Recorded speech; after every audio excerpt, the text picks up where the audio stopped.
Welcome back to Keep Heading East. In this episode we're going to be taking a look at Greek food and in particular olive oil and its uses. I'm Murray from the YC Cookery School, and if you're joining us again, then welcome back. If you've joined us for the first time, you've joined us in Greece, which is our 6th stop on our tour of global feasting.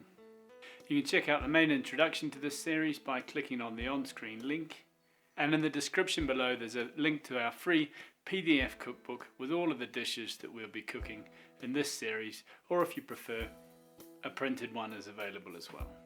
Now, Greece is a country located in southeast Europe. Situated on the southern tip of the Balkans, Greece is essentially the crossroads of Europe, Asia and Africa, sharing land borders with Albania to the northwest, North Macedonia and Bulgaria to the north, and Turkey to the northeast. The Aegean Sea lies to the east of the mainland, the Ionian Sea to the west, the Creation Sea and the Mediterranean Sea to the south. With so many islands, Greece has the longest coastline in the Mediterranean basin. 227 of these islands are inhabited. Now, Greek cuisine is typical of the healthy Mediterranean diet. While it's epitomized by the dishes of Crete, the cuisine differs wildly between different parts of the mainland and also from island to island. Some ingredients are used more often than in other Mediterranean cuisines. For example, feta, phyllo, honey, nuts, garlic and onion. Other common herbs and spices like dill, oregano, mint, basil, thyme, fennel seeds and bay leaves. And many recipes, especially in the northern parts of the country, use sweet spices in combination with meat. For example, cinnamon and cloves in stews. There's a huge variety of local dishes such as moussaka, the iconic Greek salad, spanakopita, the little spinach parcels, and souvlaki, and other things like lentil soups. Retsina, the white or rosé wine sealed with pine resin, and the little candy bars made from sesame seeds baked in honey, these sorts of things. Now, throughout Greece, people enjoy eating from lots of different small dishes known as meze, with dips like tzatziki or plates like grilled octopus and small fish, feta cheese, dolmades, Dolmades, which are small parcels of rice and currants and pine nuts wrapped in vine leaves, various vegetables, olives and cheese. So it's all quite healthy. Olive oil is added to almost every dish, but I'll come back to that in a moment. This week I want to share a couple of videos that demonstrate some of the classic meze dishes from Greece. The first clip is by a Greek chef from Thessaloniki. His channel has a lot of great Greek recipes which are really quite accurate and give some really good inspiration for Greek food. I've left a link for his Dolmades video in the end cards, so check that out. The second video is a quick clip showing 5 different variations for baking feta. Now this is a really easy addition to a meze platter, but it's a real crowd pleaser. So if you're in the mood for some Greek food this weekend, you can also have a go at our own Greek entries into the Keep Heading East cookbook this week. The first of our recipes is for Lamb Kofta with Tzatziki, and the second is a courgette and feta phyllo pie. Now, coming back to the olive oil, while the top 5 producers of olive oil by volume are Spain, Morocco, Turkey, Greece and Italy, per capita it's the Greeks that consume more olive oil than any other nation, followed by the Spanish and then thirdly Italy. Now, there's a lot of myths and theories and confusion about the use of olive oil in the kitchen and its health benefits. The idea that simply buying the most expensive virgin olive oil to cook everything with and it's going to make the best food and is better for one's health just simply isn't true.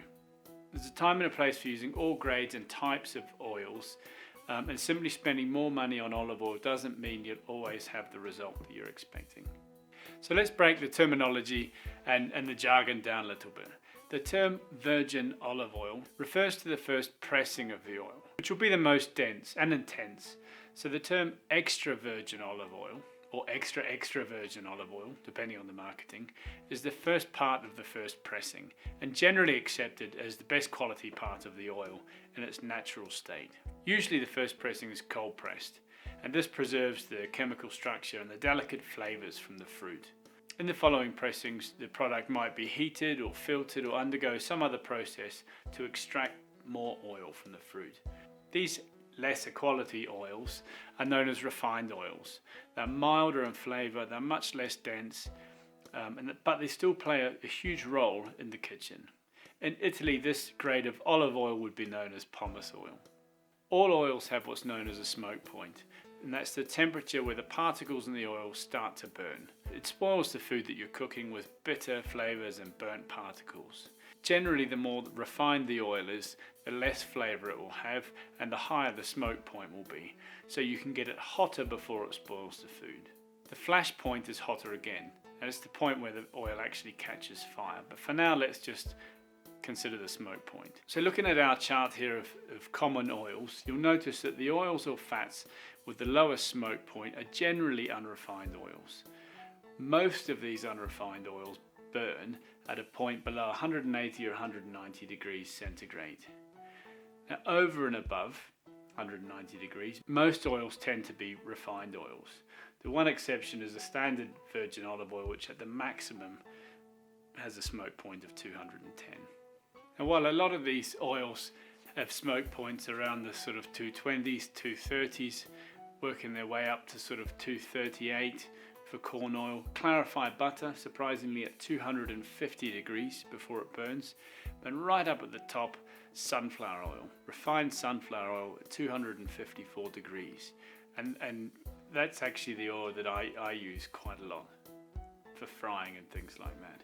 Now, if you consider a few different methods of cookery and the temperatures that they operate at, confying a product like confit of duck that you confit in duck fat is around 120 or 140 degrees. Roasting vegetables, roasting meat, anywhere between 180 and 200. Shallow frying and sauteing, 190 to 220 and plus, sometimes 230 or 240. And deep frying 170 through to a maximum of 210, the absolute most.